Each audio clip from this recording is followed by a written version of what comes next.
back to my channel. So happy to see you here. Today we are going to be talking about the 24 books that I must read in 2024. A while ago I posted a video about my 2024 reading goals, and one of those goals was to read 24 books in 2024. And I promised a video, and here it is. Basically, I just came up with a list of 24 books that I have been on my TBR for a really long time, or books that I've always wanted to read but have just been putting off for a long time. Let's just get straight into it. I'm not gonna go super in depth about the books. I'm just gonna tell you what they are and why I want to read them. Okay, so the first one is, and the biggest one that I want to read, is Dracula by Bram Stoker. I actually started reading Dracula via Dracula Daily Substack newsletter, which is super fun, and I might actually do that in 2024. I just kind of fell off of the wagon because I was like, oh, you know, what the heck, I'll start doing it. But I actually really want to read it and finish it so that I can read more books that are based on Dracula, like House of Hunger and what's that other one? A Dowry of Blood. So I know you don't have to read Dracula to read those books, but I do want to read Dracula. So Dracula, that's like my classic to tackle this year. The next book I really want to read is The Invisible Life of Addie LaRue. This book is, I mean, do I really even have to say, like, this book, I need to read it. I haven't read it yet. I know I'm gonna like it. It's just, I don't know. It's been out there for such a long time that I guess I've kind of overlooked it a little bit. And that's the case with a lot of these books, but yeah. If you don't know what The Invisible Life of Addie LaRue is, it is set in France in the 1700s, and a young woman named Addie LaRue makes a bargain with the devil, basically. She makes a bargain to live forever, but everyone she ever meets forgets her, except for one person. Next up, I really want to read The Violin Conspiracy by Brendan Slocum. This one is a book that was recently re-put on my radar by my branch manager who read it. I've been wanting to read this book for a long time. I've heard nothing but good things about it from people that I work with and other people here on booktube. Like I said, Bookworm just recently read it, and that made me want to read it even more. This one is about a young black violinist, and his violin is a family heirloom, but it gets stolen right before a really important competition. The descendants of the man who once enslaved Ray's ancestors, Ray's the man, are claiming that the violin is rightfully theirs. And so there's like that situation is happening. So there's going to be a lot of commentary about race, class, history, who music really belongs to, what our family history can tell us about our lives. And so I'm excited for this one. Next up, we have Always Lived in the Castle by Shirley Jackson. This one is something that's been on my TBR for a really long time. I wanted to read it last year. I never got to it. This one is about a disturbed family. And it's a horror, and Shirley Jackson is the queen of horror. I've never read any of her books before, so I really want to read this one. And I recently read a book called How Can I Help You by Laura Sims, and she mentioned this book in that book, and so it made me want to read it more, and I put it on there. Next up, we have Her Body and Other Parties by Carmen Maria Machado. I read In the Dream House a few months ago, and I loved that book. It was definitely one of my favorites of 2023. And so naturally, I just really want to read everything else that she's ever published. So Her Body and Other Parties is her short story collection, or yeah, it's a story collection. I think it's kind of horror-y, weird. And so that's, you know, we know that that's right up my alley. So I think I'm really gonna love this one. This one is the only nonfiction I have on this list. It is Hunger by Roxane Gay. It's a memoir about her relationship with food and her body.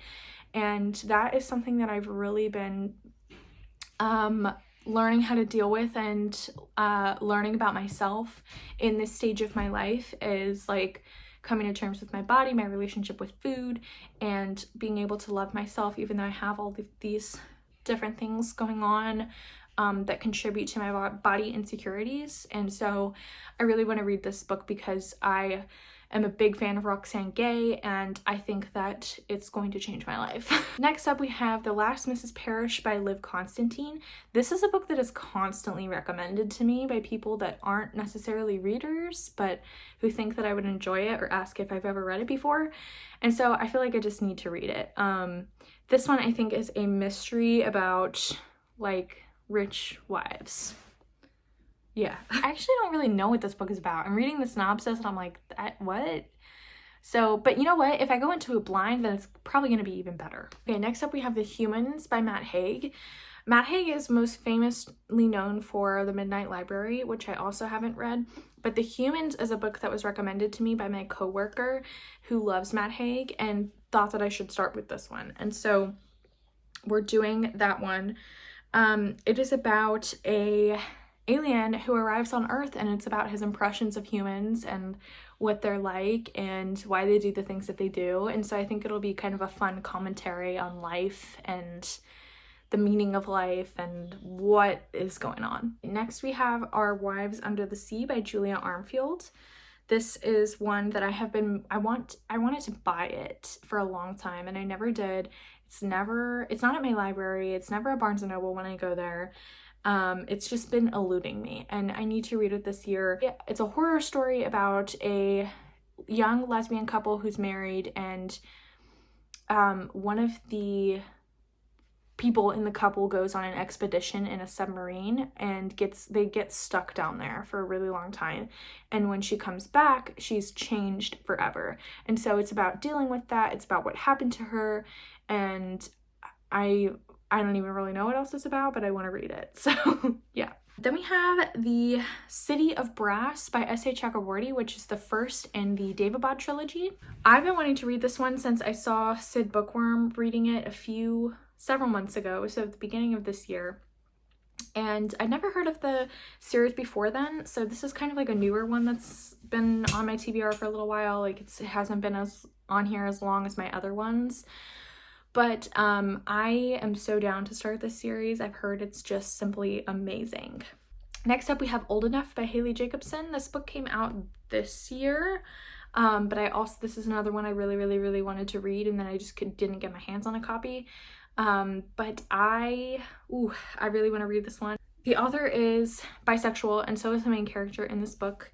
It's just her coming of age story and a 20-something's literary fiction that I have been dying to read, and so I want to read it this year. Next up we have 7 Days in June by Tia Williams, another one that I actually wanted to read this one this year and I picked it up from the library, but life happened and I didn't get to finish it by the time I had to take it back. So we're reading this one. It is about two authors who they had a relationship when they were younger, and then they basically figure out that they have been writing books about each other ever since then, and then they reconnect and they have this romance. And I think this is going to be more of a love story than like a typical romance book is, but I'm so down for that because I've heard amazing things about this book.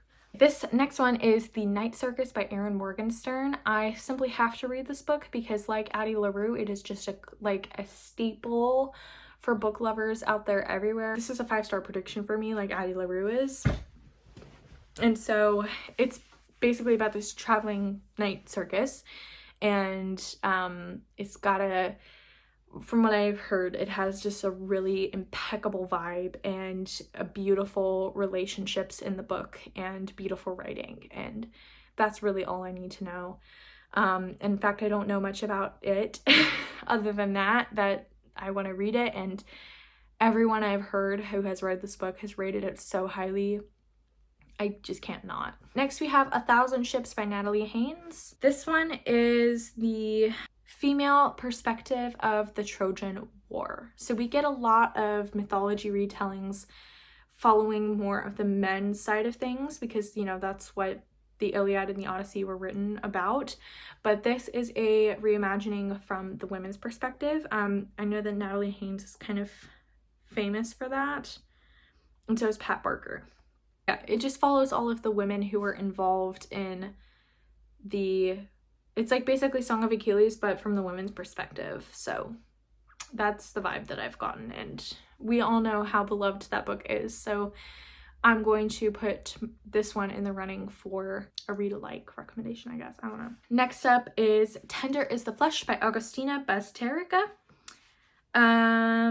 This one is about somebody who works at a meat processing plant, but instead of cow meat or pig meat, it's human meat because we eat humans now in this dystopian novel.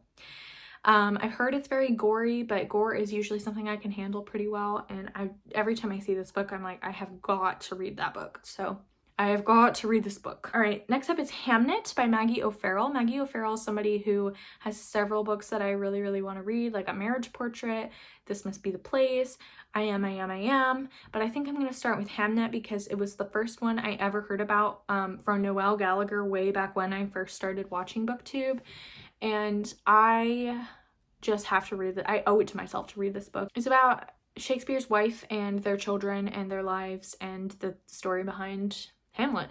So apparently Maggie O'Farrell was obsessed with this and researched it very well, so I think it's going to be fantastic. That is also another book that everybody at the library has always told me I need to read, and so it's time. The next one is Less by Andrew Sean Greer. This one is about a failed novelist about to turn 50. Arthur Less is his name. He is a gay man. He gets invited to his ex-boyfriend's wedding, and he has to go, like, he basically tries to avoid it, I think, by just traveling the world and doing all these things that he's been putting off.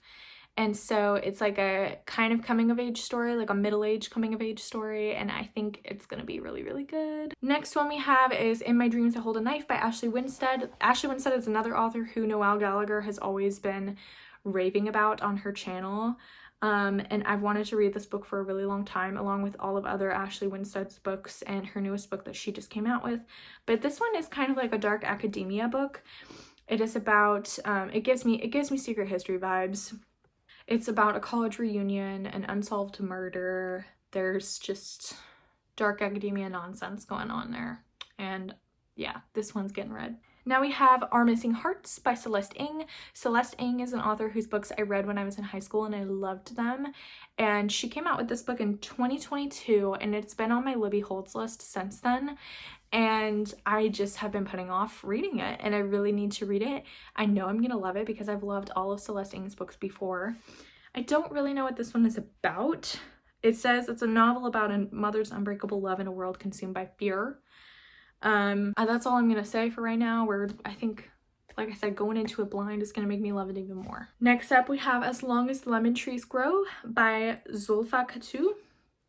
This book is YA and it is about the war in Syria. Basically, the main character volunteers at a hospital and her sister-in-law is about to give birth, so she has to help her sister-in-law. And I think they try to escape Syria. So the main character becomes torn between helping her family and leaving because the war is getting so bad. And I'm excited to read this one because I really want to learn more about the conflict that happened during that time. With Cindy, I'm reading with Cindy's review right now. She said it's sad as fuck but earnest as fuck. A love letter for Syria that more young adults should read instead of like ACOTAR or something. So yeah. Next up is Normal People by Sally Rooney. This book, I mean, this is just a no-brainer. Again, like the Night Circus, like The Invisible Life of Addie LaRue. I have to read this book. I also tried to read this one when I picked up 7 Days in June and this one at the same time from the library, and I was so intimidated I just couldn't read them. And I know this book is going to make me cry. I really didn't want to cry at that time in my life, and so yeah, but I need to read this book. I know I'm gonna love it. That's all I have to say. Another one I know I'm gonna love is The Hate U Give by Angie Thomas. This book is about police brutality against Black lives, and honestly, I'm shocked it's taken me this long to read. Again, I feel like I'm kind of intimidated, even though this is like a children's book, but it hasn't felt like the right time for me to read this book, and I need to read it in 2024 because I know I'm gonna love this book. Again, like I've heard so many good things about Angie Thomas's writing and just this book in general that I need to consume that. Another one is The Book Thief by Marcus Zuzak. This is another like kind of childhood classic that I've always been told that I need to read, and so I'm gonna tackle it this year. It is, I think this one, yeah, this is set in Nazi Germany, and it is about a little girl who, she takes a book and then that sparks, she takes a book from somewhere or something, and it sparks her kind of like turning it into this resistance against the Nazis. And to be honest with you, I haven't read a World War II book that I haven't liked, and I'm always just kind of like, historical fiction, but I mean, using books as a resistance tactic method against the Nazis is like, hello, yes. So, yeah. Okay, the last book I have that I want to read in 2024 is Turtles All the Way Down by John Green. I just recently read The Anthropocene Reviewed by John Green, and that book was so good. It reminded me why I like John Green, even though people hate on him for his YA books, whatever. I've always liked him, and I loved that book, and if you are apprehensive about reading it, just go ahead and do it because it was so good. But Turtles All the Way Down is a book about a neurodivergent kid. I always thought it was about a neurodivergent kid, but it might just be about a kid with depression. I'm not sure. I have to read it, and I'll let you know. But yeah, I've always heard that that was a really good one, and I never got a chance to read it when I was like a kid reading John Green books, and so yeah, I'm giving myself a second chance. Those are the 24 books that I need to read in 2024. So I'm posting this video so that you know, and also so that we can look back on this and make sure I read all of the books at the end of the year. And if not, then, you know, again, I'm keeping myself accountable here. So yeah, give this video a thumbs up if you liked it, comment, subscribe, do all those things that you love to do. Yeah, that's all I have for today. Yeah, thanks so much for being here. I'd love to see you next time. I will talk to y'all later.